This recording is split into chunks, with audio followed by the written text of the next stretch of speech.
মধ্যপ্রদেশে ভয়াবহ পথ দুর্ঘটনা।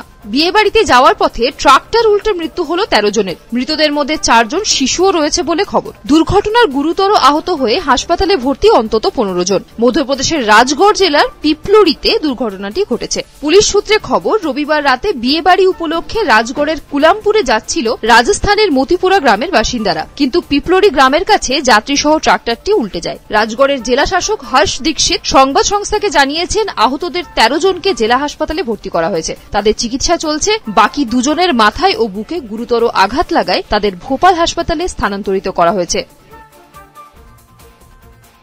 ব্যুরো রিপোর্ট, পূবের কলম ডিজিটাল।